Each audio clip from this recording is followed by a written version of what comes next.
कुछ कहानियाँ हमेशा के लिए रहस्य बन के रह जाती हैं, जिन्हें कभी कोई सुलझा नहीं पाता। उसी तरह मैं आज आपको एक ऐसी कहानी सुनाने वाला हूँ। ये कहानी है जतिंगा की रहस्यमय पक्षियों की आत्महत्या की कहानी। जतिंगा ये आसाम का एक छोटा सा गांव है, जहाँ हर साल ठंड के समय जब आसमान में हल्का कोहरा फैलता है तो पक्षियाँ गिर के मर जाती हैं। इस बार भी गांव में हलचल थी। गांव के बुजुर्ग बच्चों को जल्दी घर लौटने की सलाह दे रहे थे। तभी एक बुजुर्ग बोलता है, आज वो रात है जब आसमान में मौत उड़ती है। ये सब नील सुनता है।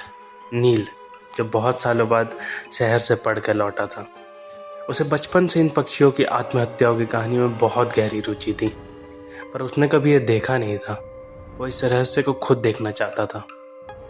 रात होते ही नील अपने छत पर चढ़ गया। चारों तरफ अंधेरा और कोहरा था। सिर्फ खंभों के लाइट दिखाई दे रही थी। तभी कुछ ही देर में पास के खंभों पर जलती रोशनी के इर्द गिर्द एक अजीब सी चहचहाहट गूंजने लगी और नील ने देखा एक के बाद एक पक्षी रोशनी की ओर तेजी से उड़ते हुए आए और छत और खंभों से टकराकर गिरने लगे। उनकी आंखों में भय नहीं था, बस एक दिशा और रोशनी की ओर थी। कुछ पक्षी जमीन पर गिरते ही मर गए तो कुछ तड़पते रहे। नील यह सब देखकर स्तब्ध रह गया। उसने सोचा यह आत्महत्या थी या कोई भ्रमित उड़ान। अगले ही दिन नील ने एक गांव के बुजुर्ग से पूछा।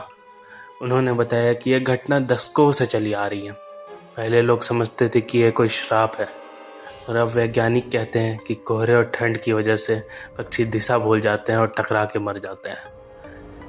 लेकिन तभी बुजुर्ग ने अचानक से धीरे से कहा, अगर सब कुछ समझ लिया गया है तो अब भी हर साल ये पक्षी क्यों गिरते हैं? नील के पास कोई जवाब नहीं था। उसने मन ही मन ये तय किया, एक दिन वो पक्षी विशेषज्ञ बनेगा और इस रहस्य से पर्दा हटाएगा।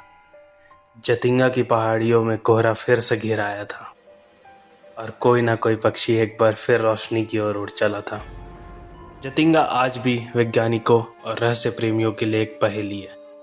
क्या यह केवल भ्रमित पक्षियों की उड़ान है या फिर कोई प्रकृति का कोई छुपा हुआ संदेश?